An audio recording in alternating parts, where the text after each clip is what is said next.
Rainha, sim. Santa, porquê? Há uma resposta muito simples. Santa, porque foi primeiro beatificada,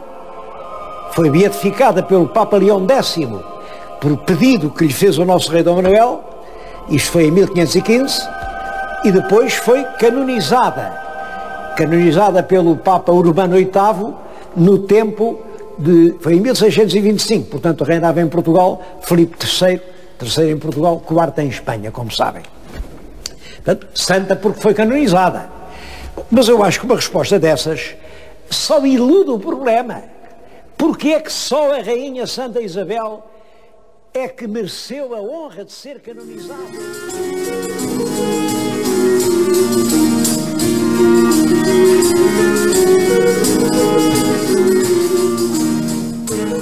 Hoje venho-lhes falar realmente da sexta Rainha de Portugal.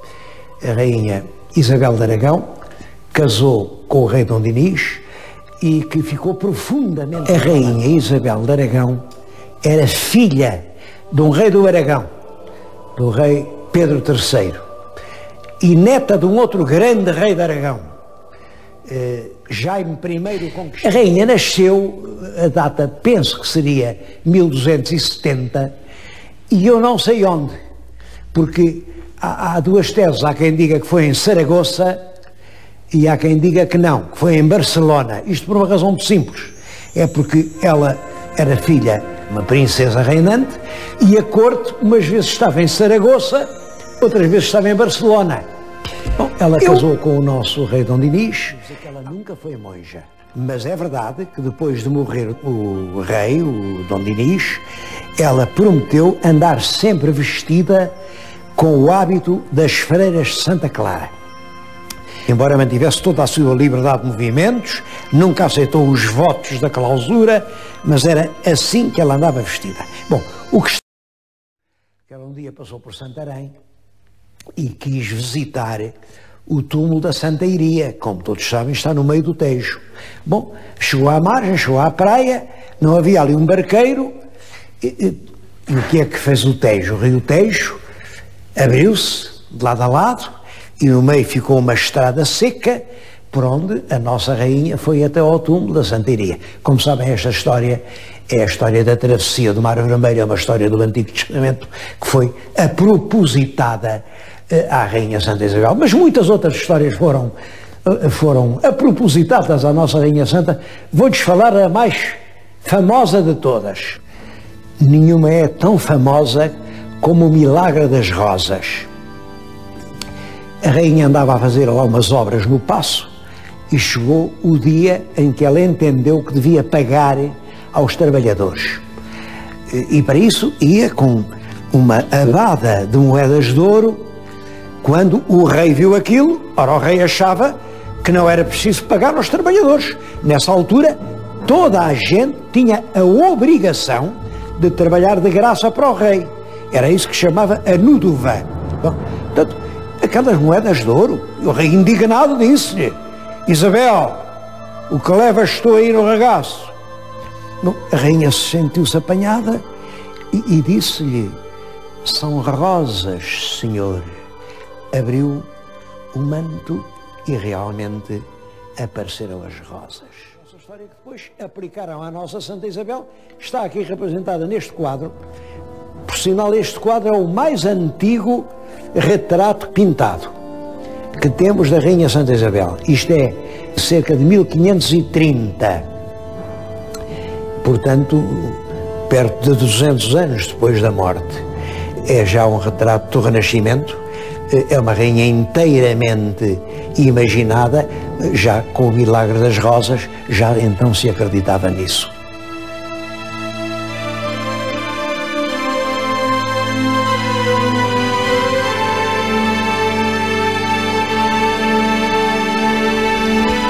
A imagem que a rainha quis que passasse à história é esta. Isto foi feito em vida dela e de acordo com as instruções que ela deu. O túmulo é muito interessante, ela está vestida realmente com o hábito de Clarissa e com as insígnias de uma peregrina a Compostela. Aqui está a vieira, aqui está o saco, vêem-se ainda as moedas, as tais moedas de ouro que ela ia dando aos pobres. Ao lado estão as armas de Portugal, as armas de Aragão, mas é curioso, à cabeceira vê-se a alma dela que vai a subir ao céu. E aí, de um lado e do outro, são só as armas de Aragão. É como quem diz, ao longo da vida inteira, não se esquecera da pátria em que tinha nascido. Bom, mas eu tinha feito uma pergunta. Rainha, sim, santa porquê? Há várias razões para isso. A primeira era a bondade dela. Realmente é uma obra de bem-fazer, de ajudar os pobres, de ajudar as órfãs, de ajudar os filhos dos fidalgos pobres, de ajudar gafarias, hospitais, conventos. É uma obra de bem-fazer. Segundo, é a Rainha da Paz. Várias vezes, ela, sobretudo entre 1320 e 1325, o país está metido numa cruel guerra civil entre o pai e o filho, entre o rei Dom Dinis e o filho, o infante Dom Afonso, futuro rei Dom Afonso IV. Cada um tem o seu exército. Por várias vezes, esses exércitos estiveram prestes a bater-se em batalhas sangrentas. Ficou famoso o episódio de Alvalade. Alvalade, ali, hoje é Lisboa. Já os dois exércitos tinham iniciado o combate, arremessavam pedradas e dardos, já havia cadáveres no chão, quando veio a rainha, montado na sua mula branca, e passa por entre os dois exércitos, com perigo da própria vida. Bastava isso, ser a Rainha da Paz, para ser inteiramente justa a canonização. Mas há uma terceira razão, da qual geralmente se não fala. A rainha vive num período de profunda perturbação e transformação social. Em Portugal, como em toda a Europa Ocidental, a burguesia urbana tinha crescido. Os lavradores tinham trocado as searas do trigo por campos de azeite e de vinho que exportavam para a Inglaterra. Nas cidades, os artesãos agora tinham mais dinheiro, disputavam o senhorio das vilas. Já ninguém queria obedecer aos fidalgos. Bem, é essa crise que aqui é protagonizada pela revolta do infante herdeiro do trono. Revoltou-se que tem por chanceler um advogado de Beja, filho de um carpinteiro daquela vila. É um advogado que levou realmente Dom Afonso aos extremos e a combater numa guerra que termina praticamente com a derrota de Dom Dinis, porque também isso é omitido, mas a crónica é bem clara.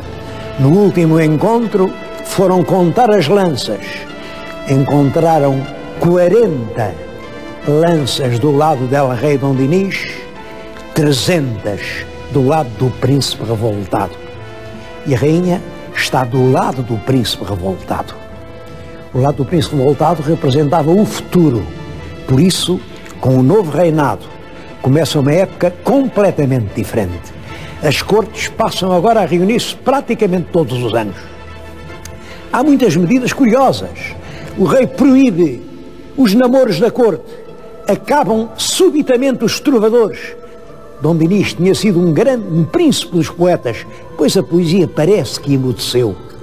São proibidos os goliardos. Os goliardos eram clérigos boémios. Há uma lei sobre o traje, uma pragmática, que proíbe os luxos, as peles caras, os dourados.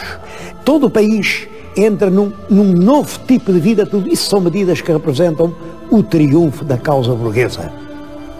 E a rainha, que apoiou o partido vencedor, ficou para sempre na alma dos portugueses.